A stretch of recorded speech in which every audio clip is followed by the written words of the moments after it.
অনেকদিন পর আজ আবার মাটির কাজে বসলাম, কিন্তু বসার পরই বুঝলাম পথটা সহজ হবে না। অবহেলায় পড়ে থাকা মাটিটা বেশ শক্ত হয়ে গিয়েছিল, কিন্তু আজ যখন মনে জেদ চেপেছে তখন তো আর ফিরে যাওয়ার না।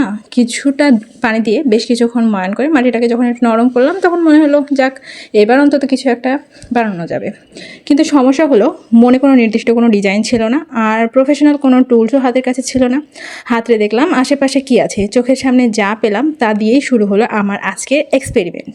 প্রথমে একটা ক্রিমের কৌটার মুখ আর পারফিউমের ক্যাপ দিয়ে মাটির ওপর গোল গোল কিছু নিখুঁত শেপ তৈরি করে নিলাম।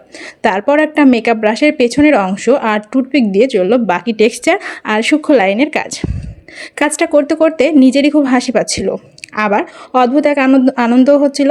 দামি কোনো টুলস ছাড়া শুধু ঘরের নিত্যদিনের জিনিস দিয়ে যে এত সুন্দর একটা প্যাটার্ন তৈরি করা সম্ভব তা আজ আমি নিজে কাজটা না করলে হয়তো বিশ্বাসই করতাম না। ডিজাইনটা যখন একদম শেষের দিকে তখন মনে হলো এর নিচে ছোট ছোট গোল গোল ঘুঙরু বিটস বা পুঁথি না দিলে হয়তো একদমই মানাচ্ছে না। আমার কাছে আগে থেকেই কিছু সুন্দর ঘুঙরু বিটস বানানো ছিল, কিন্তু আসল টুইস্টটা এলো এখানেই। এই বিটসগুলো মালার নিচে ঝোলানোর জন্য আমার মেটাল তারের প্রয়োজন ছিল।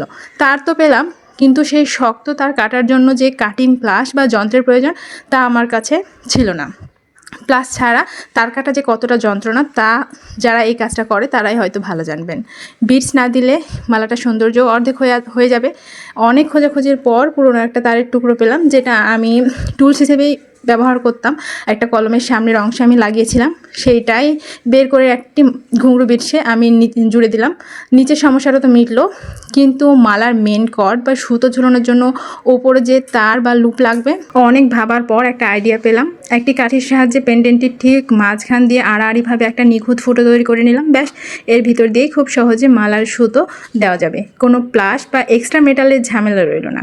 আর এভাবেই সব বাধা, সব অভাবকে বুড়ো আঙুল দেখিয়ে তৈরি হয়ে গেল আমার আজকের এই দুর্দান্ত এবং ইউনিক পেন্ডেন্টটি। আজকের আমার এই হিজিপিজি পেন্ডেন্টটি আপনাদের কাছে কেমন লাগলো অবশ্যই কমেন্টে জানাবেন। আর পরবর্তী ভিডিও দেখার জন্য একটু অপেক্ষা করতে হবে, কারণ আমার কাছে মাটি শেষ হয়ে গেছে। বাই, আল্লাহ হাফেজ।